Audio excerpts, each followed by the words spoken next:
Hey Jel, it's Dorkin Anime coming at you with another video, like I've said for the past so-and-so videos.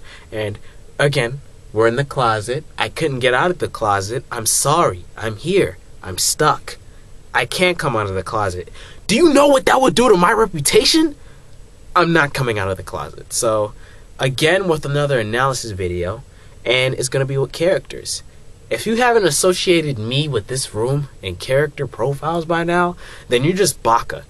Okay, so this week, I'm going to talk about an anime-only character. And it's going to be different from the other characters I have, which a lot of these characters that I do are really different, but this one's really, really different. And his name is Brandon Heat from the series of GUNGRAVE. And the reason why I want to discuss Brandon Heat is because, like I've said in my other video, I watched Brandon Heat over a year ago on GUNGRAVE, and I like this series as a whole. And as I rewatch it again, and as I'm rewatching it again, I get to see what makes Brandon Heat important as a character. And this is how I'm going to break down Brandon Heat. Brandon Heat, for you guys who aren't familiar with this series of GUNGRAVE, is a silent, calm, decisive, protective individual inside of himself. And with the characters that he interacts with, he makes the series much more entertaining from his view.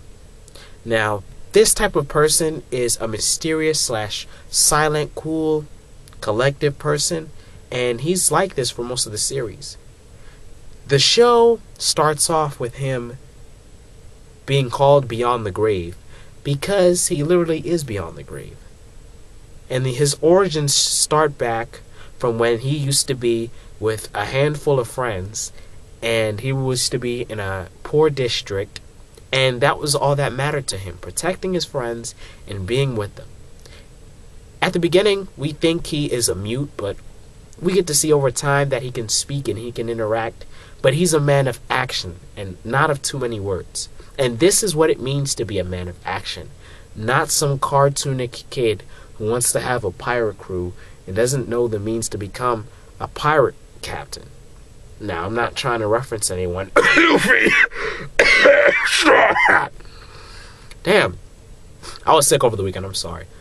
But Brandon Heat, for himself, those are his personality traits. And right off the back, I like his personality traits. They're simple, they're easy to read, and it allows for a lot of introspection, which leads to a lot of character development, which leads to good plot development, which leads to a good series. As Brandon Heat comes and he's introduced, he goes through a system of changes, and this is what I like about Brandon Heat. He's first is a silent, more kid who only conforms and coerces with himself. He keeps to a few friends. He fights a lot, and as he loses some of these friends, and when he's typically the only things he has to grab onto is Harry and Maria in the first 5 episodes, he learns how to come into an organization, or the organization, train, be in a gang, and he works his way up the chain of command. And his first transformation comes when he is trained and he becomes one of the ace shooters for Big Daddy, the boss of the organization. And how he reflects upon this point is much more like how you would use a gun, or how would you use any tool. His goals right now, based on his past about losing other friends, is just like how it was in the first part, protecting others. But as soon as he witnesses and gets in a traumatic event, this traumatic event being him getting shot to protect Big Daddy at a party, or after a party I should say, Brandon comes to himself and he says this quote over and over again in the series. He must abandon, I can't quote it exactly, man, it's so epic, because I think he said something along the lines of, you know, I'm willing to sacrifice my humanity to protect the ones I love, and then you must never betray the ones you love ever.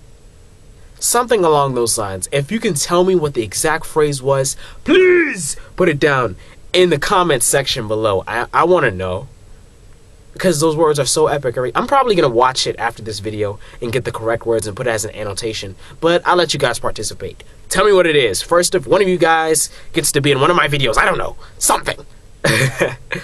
And then you get to see Brandon's ideology on life and how he wants to be a tool to be able to protect the few people that he has and to hang on to them. It kind of reminds me of Naruto, pre-time, you know, when he was a young adolescent and all he wanted to do was protect his two friends, not Karin, but I can't remember. Miss Purple Hair Girl with the paper skeet paper, and Miss Shinobi, whose guy wasn't familiar but who seemed like Naruto. You know? I fail at remembering names, and Japanese names especially. But sort of that ideology of, I want to live for you, and you guys are the reason that I live, and you're keeping me stable because of that.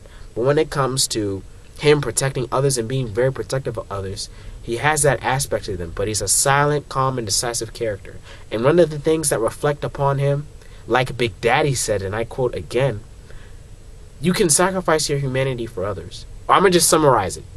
He basically said that even though you can sacrifice your humanity for others, you must live a life in yourself. And the mayor, the black guy, the mayor says this too, and he reiterates him to that. And we get to see upon the series that he's taking more jobs. He's not keen on his humanity anymore. He's not going crazy, but he doesn't feel like he's worthy to be able to talk to the one he loves. And the one that he loves is Maria. And he thinks it would make her much more happier if he would distance himself from the one that he wants to be with and he loves in order to protect her from the experiences that he's had and the potential pain that he can bring based on him interacting and being in her life. And that's deep. Also with Harry McDowell, that partnership, that friendship that they have, he also wants to be able to help support his ambitions. But over the course of this series, Brandon, he sees his own ambitions, and as they split apart and as they diverge as friends, we get to see Brandon grow as a character and grow again as an individual. I wouldn't necessarily call this a coming of age story, but I would call this a chronicle of a man's story, when a man has already passed his coming of age, and then there's just that T. And towards the end, you see Brandon, and for me, it just kind of full circled what it is to live in a hard life for others.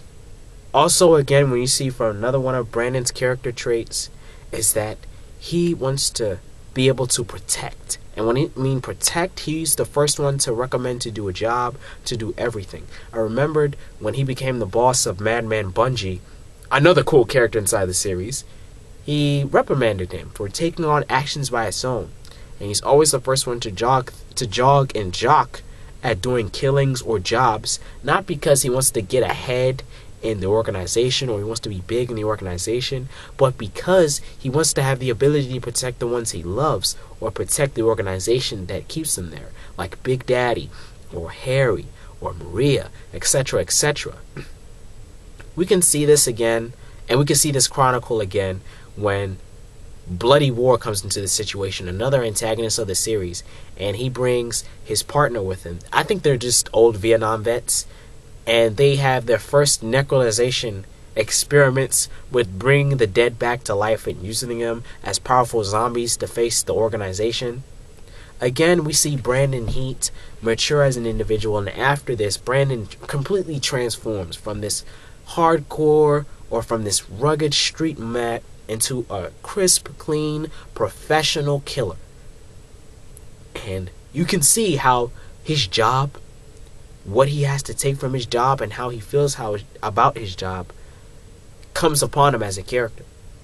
It not only shows that it is shaping his life due to his guilt and due to the, how should I say, the emotion he feels from it, but it also goes towards his determination to his goals, because he's determined to protect the others. that are with him inside of this organization. Whether it hurts him emotionally, physically, mentally, it doesn't matter. And that's what I appreciate about the Brandon Heat character. And when we come from the first episode into later episodes, I'd say in the 20s, it comes full circle. With the future, him beyond the grave, and what he's trying to remember about his past, and how he's protecting another girl who's significant to the series. I'm not going to say that right now because I'm saying a lot of characters. You're going to really, really get invested into this character. So overall, Brandon Heat, as far as the cool factor, the mysterious factor, gets an A- for me because he develops enough to a point to show logical progression due to the type of life he has lived, and be a badass character who has a significant set of skills that he uses as a gunman, as a fighter, as a protector of his gang. And also, the relationships that he builds is just great. How his friendship with Harry can come up and then dissolve into a rivalry between the two. And also with Maria, how it can come into such intense love and then loss and then love for another associated with Maria. But I'm going to leave you on a cliffhanger on there. So, if I'd have to rate Brandon Heat's character, I'd give Brandon Heat's character a 7.9 out of 10. And I know I said A-, but it's a 7.9 out of 10. Fuck it. I'm not using the American grading system. I'm using my system. So, I like it. Brandon Heat, one of the things he could have used as a liaison for improvement was that he would have had more interaction with a lot of more of the organization. There was a character-to-character basis with Big Daddy and him, but I felt if Big Daddy would have done a little more to protect him, or done a little more to sway over his emotions, rather than just speak to him at fishing events, then I think Brandon Heat, I would have liked him more. Because sometimes characters are reflected upon other characters, and you like characters who interact with other characters well. Like, we like, let's say for example, Zoro, and how he reflects off of Sanji because of that rivalry budding they have together. That makes the characters more enjoyable because you get different dynamics of them. But as Brandon Heat was in the series, and he had very few characters to play off of, I wasn't interested. I wasn't interested as I wanted to be, due to Brandon not being in many situations with other people. He was with Madman Bungy, Harry McDowell, Maria, Big Daddy. And then the other people were just side ones. If there was a lesson that he would have gained from one of them, like when Bloody War hit, and he had his whole ideology about bringing war, and Brandon Heat would have took the mindset to think of, what exactly am I doing? How exactly are the ramifications of my actions bringing war? And do I want this for myself? What are my actual ambitions? Then I would have preferred that better. But 7.9 out of 10, A-, fuck it! It's my own scoring system. I like Brandon Heat. Good character. Just some things I thought I could do better. Alright guys, you've had all the quality content with none of the filler. And if you don't know what that is and you need to watch more anime, like or dislike the video, it does not matter as long as you get my name out there. I will see you guys later. Peace!